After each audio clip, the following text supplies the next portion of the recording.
Hello, welcome back to my car.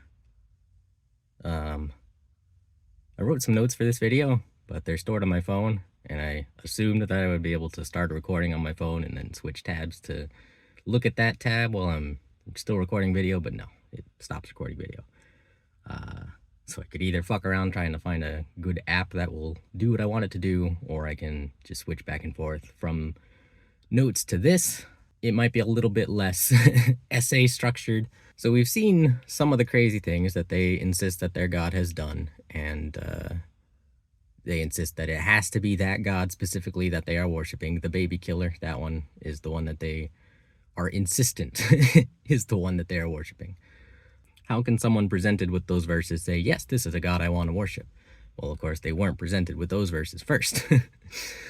The way they really lock you into their religion is through fear. They present you with the concept of hell, because just in case you've already confronted death yourself and are at peace with it in your own natural life, they've got super death for you to contend with now.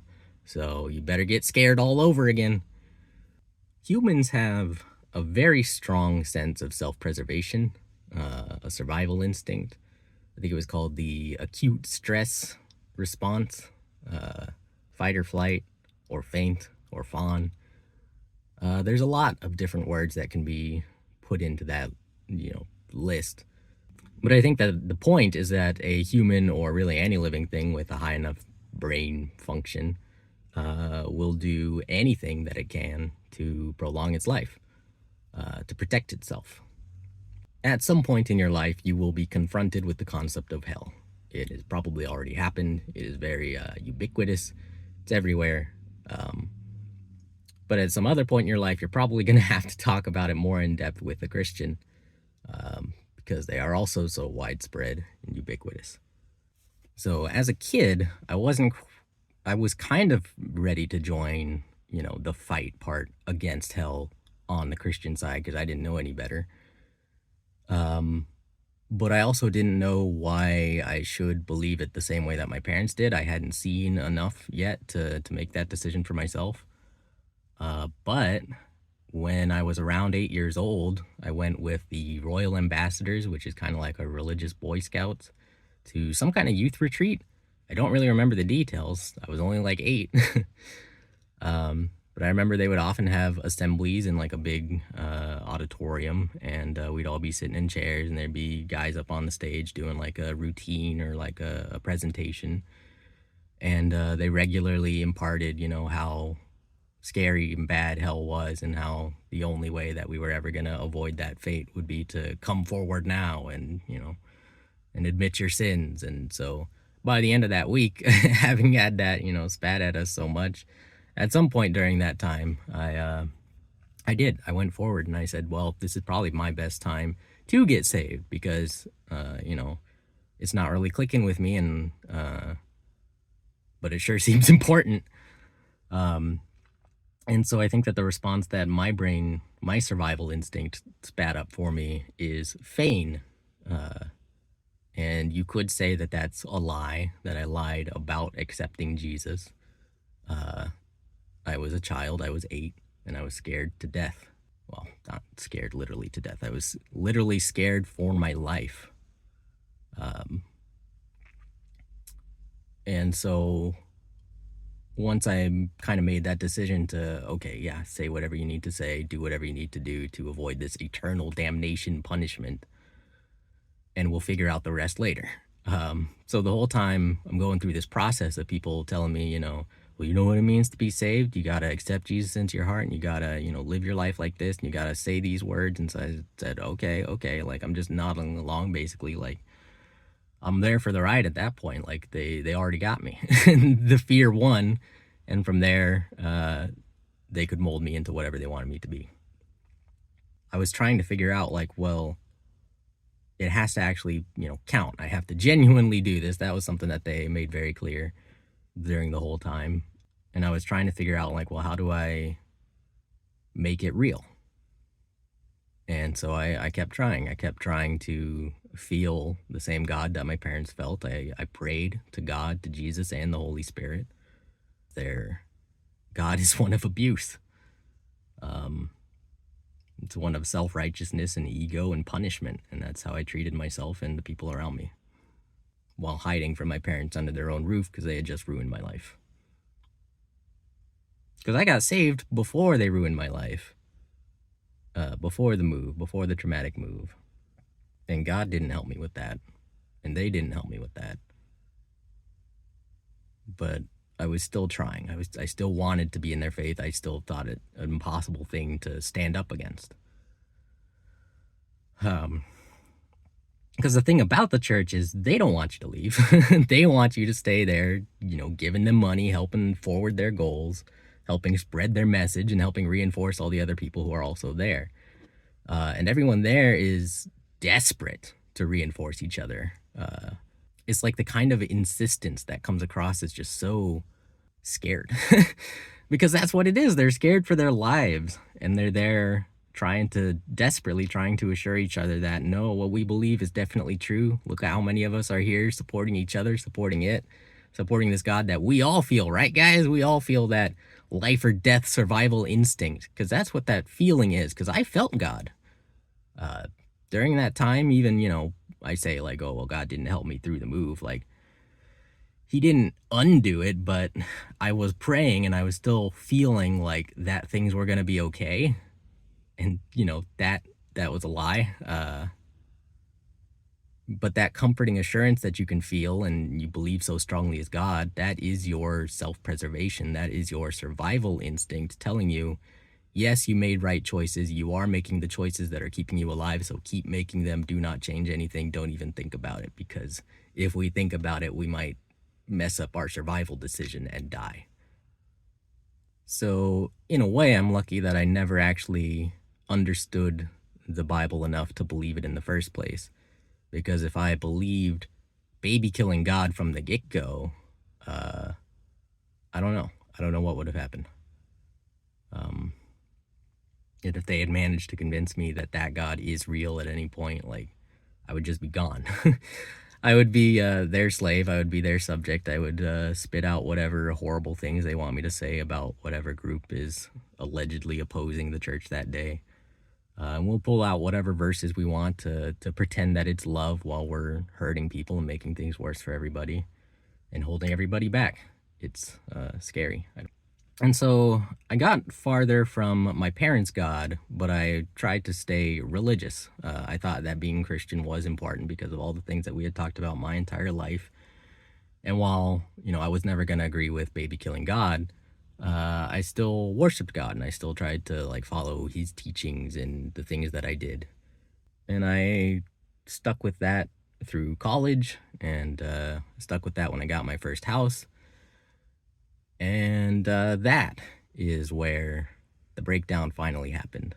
I think it was a combination of being out of my parents' environment for long enough and being around my friends, trying to make something of my own work with them, without, my parents' interference or their religion outside of my interpretation of it.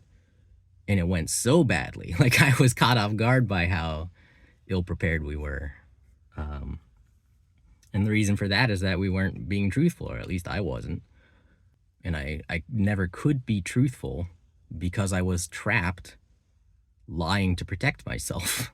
It was a trap that they put me in when I was young, and it was a trap that's been very, very difficult to get out of. It's a trap my parents are still in, and they don't even realize that it's a bad thing.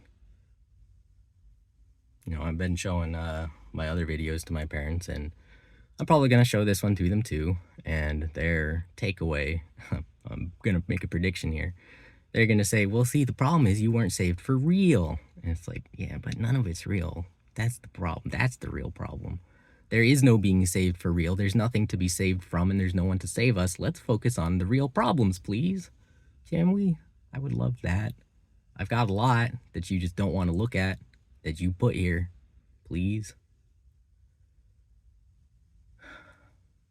I had mentioned in my last video how pissed I am, and I'm very angry. There's it's not hard for me to work myself up to a screaming state if I think about this stuff a certain way. But I'm trying to let go of that, because I believe that is my parents' abusive nature. Well, not even just nature, but attitudes, religion, way of being, way of thinking, the way they raised us. It's their anger and it's their self righteousness and it's their egos and it's their fear. And I don't want it. And I've lived with it for too long and I've struggled for so long to get it out of me. And I'm finally showing them, like, hey, you put all this here. This was you. This wasn't me at all. And they're like, no. We worship a God that gives us free will and knows everything that is going to happen and still intervenes in the most specific ways to make our, like, why would God lead us here to today? Specifically, why? Because he wanted today to happen, right? He wanted yesterday to happen. He wanted COVID to happen. He wanted every school shooting to happen because he could have changed it. He knew they were going to happen and he can do anything, but he just let them happen. He didn't think that that was worth interfering enough. Do we need more dead kids? Christians want to tell women, hey, this is what you can do with your body. You are a baby factory. You make babies so we can kill them. Okay? Don't kill the baby before it's actually born. We want to see it alive and happy before we end its life. That is the Christian way. My anger does go beyond my parents. I'm angry at pretty much every Christian who sees this illogic and just chooses to believe it anyway. I'm angry at my parents for not listening, no matter how clear I am, no matter how many times I tell them. I'm tired of them choosing hateful lies over loving truth. And from a larger scale, I'm tired of the previous generation blaming us every time we fall into one of their traps. It is exactly like God at the Garden of Eden. He has ultimate power, and he can see what's going to happen, and he still just lets them make their mistakes. He sets them up to fail and then punishes them for failing and says, oh, this was your fault all along. I can't make mistakes. I'm God. We can't make mistakes. We're your parents. We're not wrong about our God. We can't be. We're too scared to admit that we could be. And like, you see shit like, well, why aren't millennials buying houses? I actually did. That was a mistake. You got me again. Because that was after we all went to college and blew all our money getting degrees, being whatever we wanted to be, because you told us we could be whatever we wanted to be. And I'm very lucky. I got a computer science degree that I can still put to use. And, I'm not interested in having a job right now. I think that focusing on this thing that ruined my life and is ruining other people's lives and my own parents who are supposedly thinking people can't see the problem with it. I think that this is one of the most important things in our country, in our world, that we need to address, that we need to keep discussing.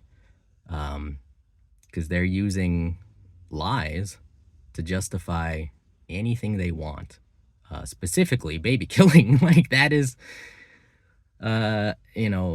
it's there. It's black and white. Like, that's what they want their church to be able to kill babies. That is important for their God to be able to do that for some reason, and their God works through them. So they are fighting for their church's right to kill whoever in the name of God. And how do we know what God wants? Well, it depends who's in charge. Whoever you put at the top to interpret God, that's where you're going to be getting your orders from. That's who's going to tell you who to kill and who's okay to let live.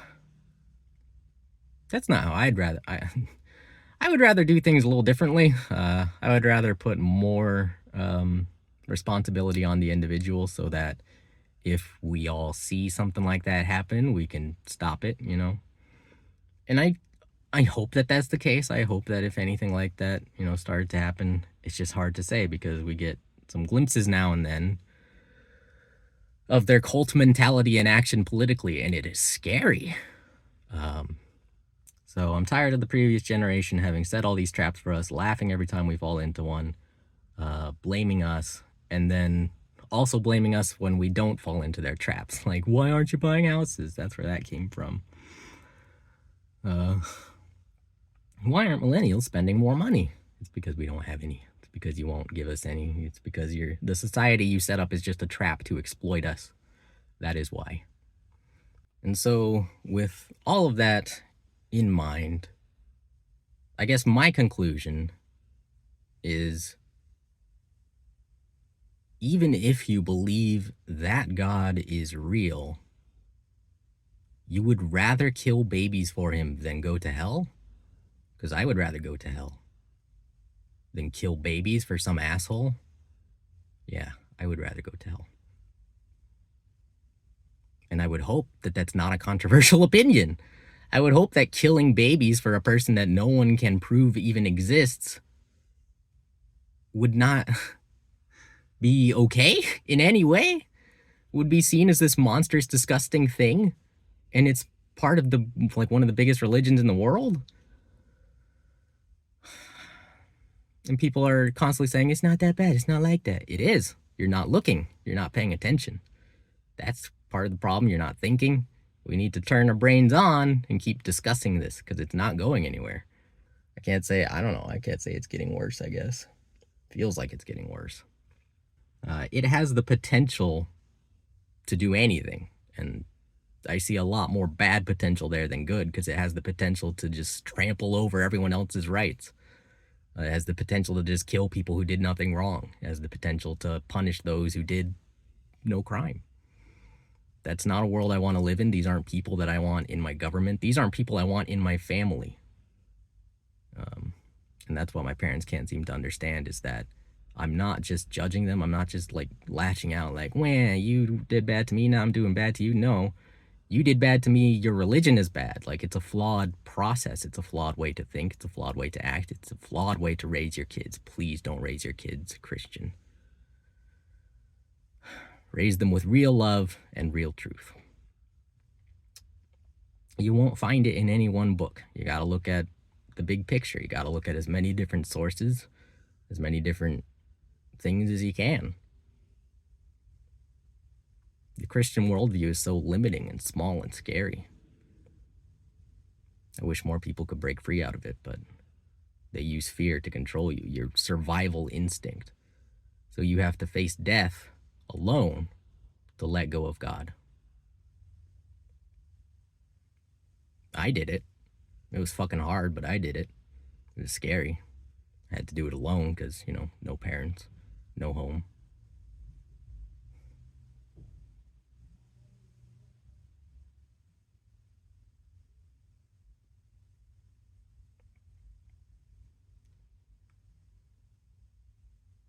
But I did it. And I think it's been a good thing. Even though my life is still in shambles from what they did to me, and even though I don't know that there's much I can do from here on, there probably is. If I keep talking about running out of money, but when the money gets low, I will probably look into getting another job. I'm trying not to plan too far ahead because it's important to remember that we don't know the future. We got to be ready to adapt to things as they change. That applies to us on a societal level. And it's been 2,000 years since your last book came out. Can we please get a sequel that fixes all of the glaring issues? Give us a new God that's, believable. Give us a God that's not a piece of shit. The more I talk about this, I think we don't want a God. We don't want a God. Why would we tie it to a God when that's such a distracting concept? We just want to look at the truth of our world, the things in it, the people in it, what we're getting up to, what we've done. And mostly you just lie and hurt other people with your lies and justify atrocities with your lies. And even when confronted with the evidence of your lies, the damage caused by your lies, you just keep lying. You deny it. You're too scared to face the truth. I love you. I'm sorry you got caught in a bad religion. So did I. It's time to shake it off. It's time to be free. And it's time to be better. I miss you. I miss having reasonable discussions. I miss being able to relate to you fundamentally that baby killing is bad. The truth is the most important thing.